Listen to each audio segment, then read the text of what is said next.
Assalamualaikum warahmatullahi wabarakatuh. Kami dari Universitas Mataram. Saya Nur Asfi Sakila. Saya Mu'minah.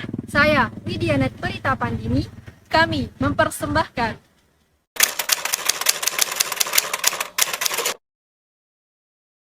Sensus penduduk Indonesia pada tahun 2020 menunjukkan angka sebesar 270 juta jiwa.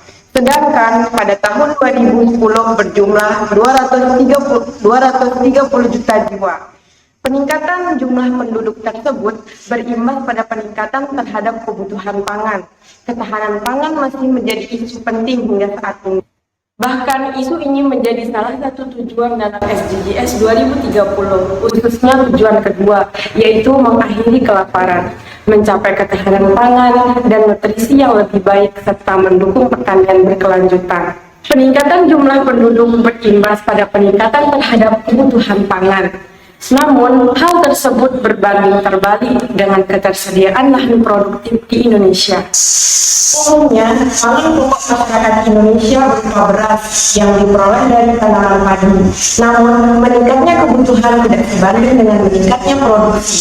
Akibat lahan produktif yang terus berkurang, seiring terjadinya pemilahan, pertanian sebagai tempat untuk membangun infrastruktur seperti perumahan, jalan, pusat perbelanjaan, sekolah, dan sebagainya.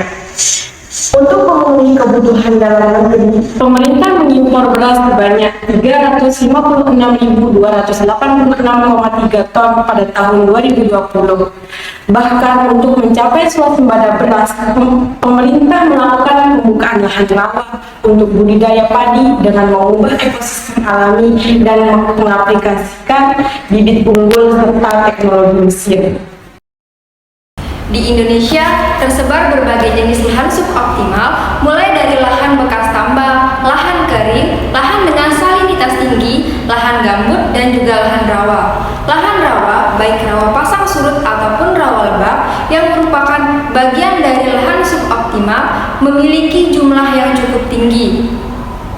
Indonesia memiliki lahan rawa seluas 34,12 juta hektar, terdiri dari lahan rawa pasang surut seluas 8,92 juta hektar dan lahan rawa lebak seluas 25,20 juta hektar yang utamanya tersebar di Pulau Sumatera, Kalimantan, Jawa, Sulawesi, dan juga Papua.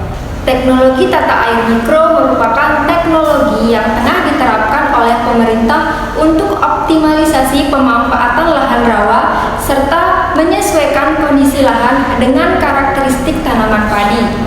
Teknologi tersebut berupa peninggian lahan dan pembangunan kanal atau long storage sebagai penampung air yang akan digunakan untuk kebutuhan irigasi serta parit-parit sebagai saluran drainase. Akan tetapi, teknologi tersebut akan mengubah kondisi alami yang berpotensi untuk merusak lingkungan pada lahan rawa. Hal ini akan mengancam keberlanjutan pemanfaatan lahan rawa untuk generasi yang akan datang. Oleh karena itu, terbuka peluang bagi pengemban inovasi baru yang lebih tepat untuk mengelola lahan rawa menjadi lebih produktif tanpa merusak lingkungan dan menjamin keberlanjutannya. Kami memberikan sebuah gagasan sebagai solusi, yaitu teknologi Pangsimas. Teknologi Pangsimas merupakan teknologi sederhana untuk meningkatkan produktivitas lahan rawa berbasis tanaman ubi jalan dengan memanfaatkan kondisi lahan yang cenderung tergenang oleh air tanpa merusak kondisi alami lingkungan.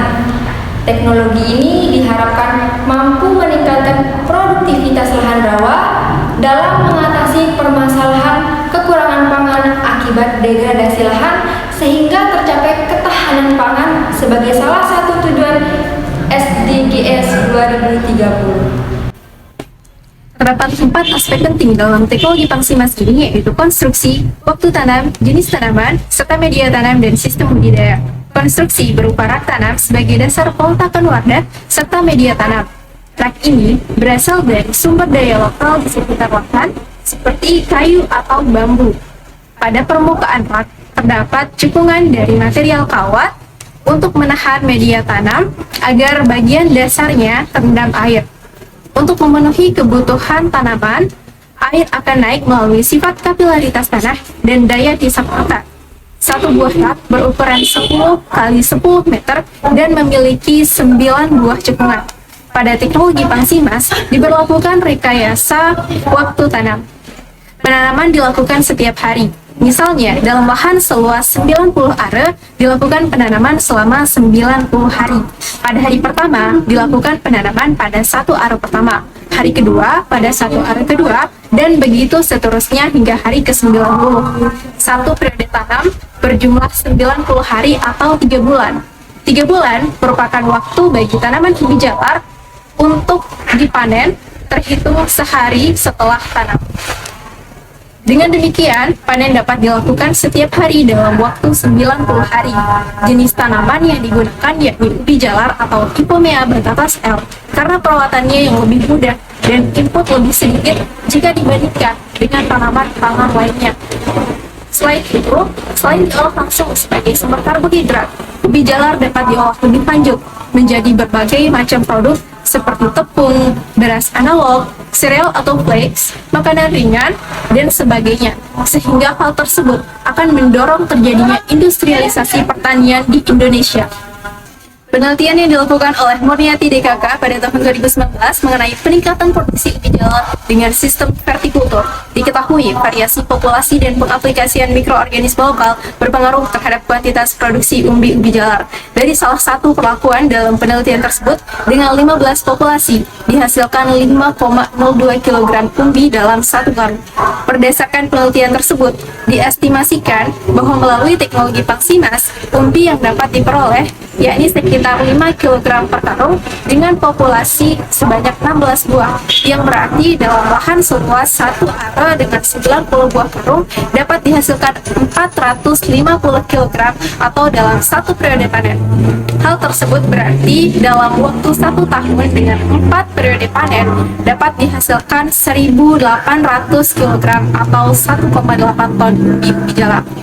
Apabila teknologi Pangsimas ini diterapkan, maka dapat dihasilkan umbi jalar dengan kuantitas dan kualitas yang sangat tinggi, mengingat lahan suboptimal, terutama lahan rawa yang cukup luas ketersediaannya di Indonesia.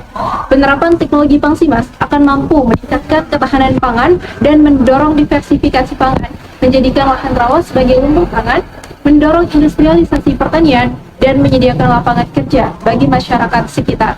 Berdasarkan pemaparan tadi, dapat disimpulkan bahwa pertama, lahan rawa sangat berpotensi untuk dijadikan sebagai lumbung pangan. Kedua, teknologi Pangsimas tepat untuk optimalisasi pemanfaatan lahan rawa sebagai lahan pertanian untuk ketahanan pangan serta mencapai tujuan dalam SDGs 2030. Dan yang ketiga, teknologi Pangsimas memiliki sistem produksi yang sederhana dan mampu menghasilkan kuantitas produksi yang tinggi.